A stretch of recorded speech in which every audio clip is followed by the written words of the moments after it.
Hi, welcome back. Well, I gotta do a little repair to the Allmand tractor here. I'll show you what's going on with it here. I noticed that while it's running, the forward and reverse shaft is forward, reverse. Well, the shaft that it pivots on, coming out of the hydrostatic transmission there, the shaft is leaking. Well, you can see it's kind of wet down in there. And that's just from running a little bit there. So it's got a pretty good drip to it.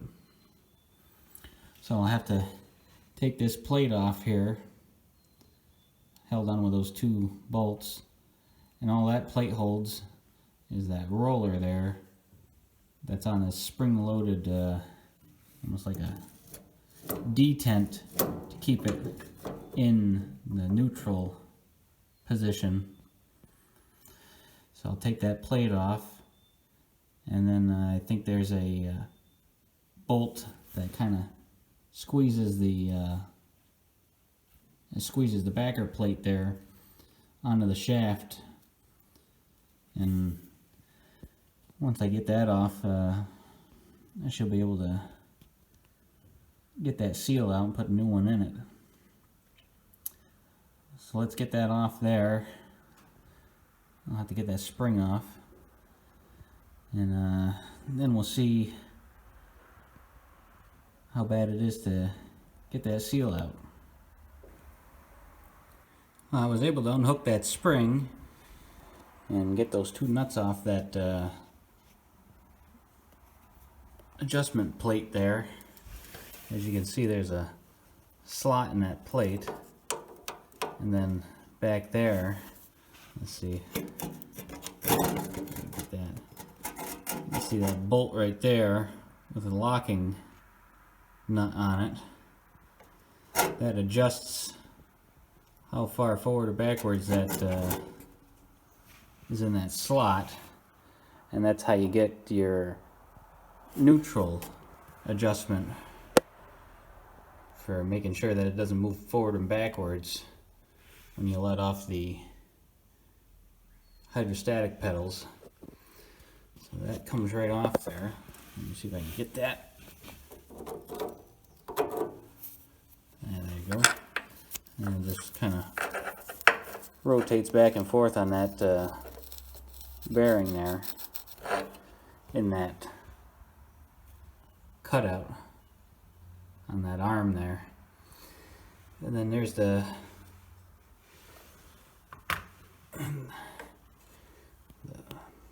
control plate, or if you want to call it that, or the backer plate, or the rocker that's hooked to the pedal forward and backwards, and there's a bolt that goes through it right there. It should come right off that shaft. There, now we got the control rocker off there, plate, backer plate, and it looks like I'll have to, looks like there's a retaining cover with those two screws on it holding that seal in, or helping it stay in anyways. So I'll take those two off there and see if we can get that seal out. There, now we can get into the seal there and try to get that out of there. I think what I'll do is run a couple of, or a screw either up there or on the side over there, right into it. Be careful not to touch the shaft with the screw there, so I can pop it right out of there. Then I can get the new one in. And I was able to get a screw into the side of that seal there, making sure not to get the side of the case or the shaft. Just went in a little bit there, so now I'm going to use a pair of pliers or vice grips there and try to pull that out of there. And it pulled right out. A little tug on it there with a pair of pliers and pulled right out of the transmission there. So now I'll take a look down in there and see if it's anything else damaged, or it doesn't appear to be. Should be able to just slip that that new seal right in there. Wipe it up first.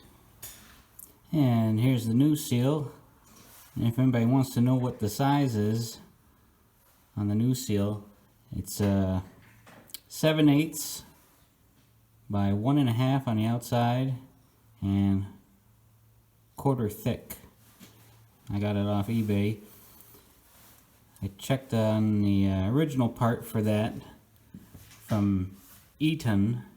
That's an Eaton hydrostatic unit.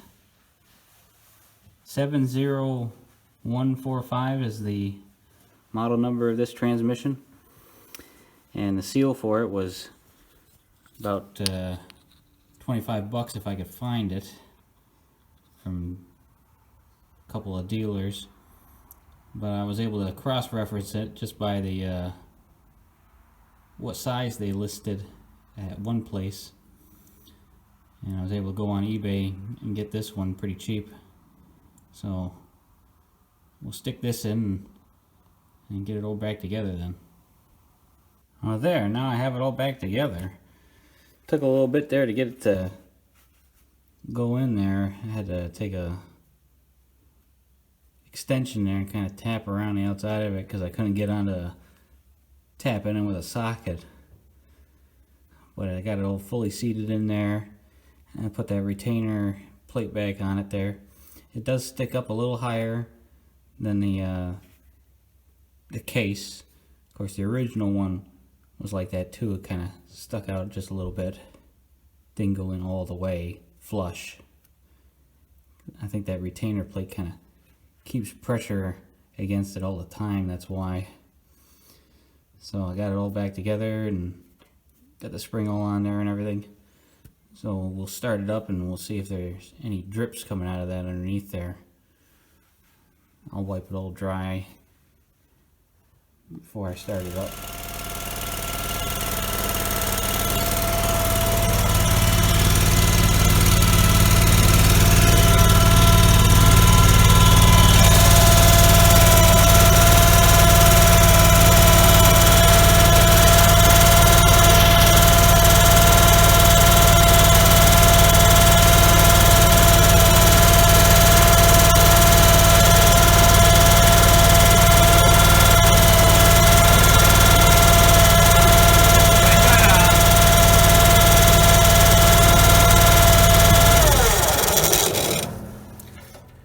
As you can see, no oil leaking underneath there. Right there at the back end of that spring, you can see that's where the retainer is right there, very closely. And that's where it was all leaking out there. I wiped it all dry and no more leaks. And the reason why this oil seal was leaking here is this is all pretty stiff. That's real stiff. Just after so many years, ooh, that's real stiff. It's not nice and pliable like the new one is. So that takes care of the oil leak on it. We're gonna drive it in and out a few times, clean up the floor, and see if it any other drips are around on this machine.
Yeah, so I drove it around a little bit forward and backwards and stuff there and let it warm up good. And we'll take a look when we get it back in the shop there, see if there's any leaks underneath there. I also put the bucket back on. I'm looking in the parts diagram.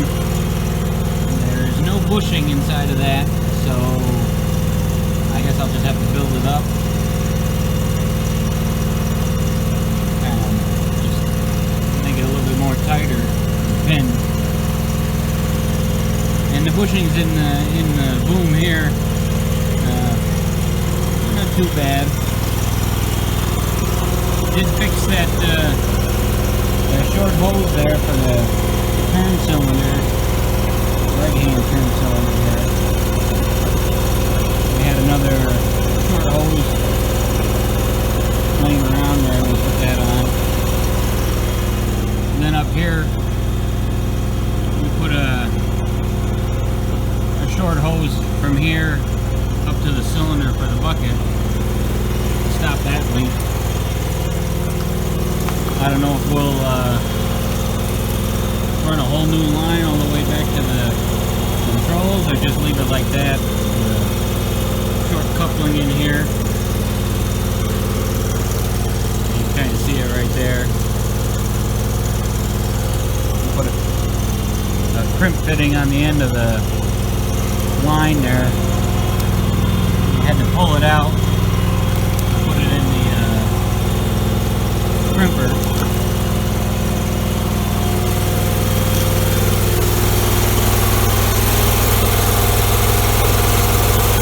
Make sure everything's all greased up too. The pivot for the axle, had to tighten up the big nut that's on the front of that axle there. It was loose. Locking tab, has a locking tab washer on it, and that was real flat. Tighten that up there, and that took a little slop in the front end. Took that right out. So pretty much back into operation. The only thing I gotta get filter assembly. We'll have to wait until spring for that. We'll stop over at the motor shop there and see if they got any horizontal engines laying around. Yeah, I just pulled it back in the shop here and checked underneath there. Still nice and dry. So that's a repair done on it. Yeah, so it's pretty much all back together. Just a couple other little issues here and there, but not too bad. Well, that's it for now. Thanks for watching. Don't forget to like, comment, and subscribe for more. And I'll see you in the next video.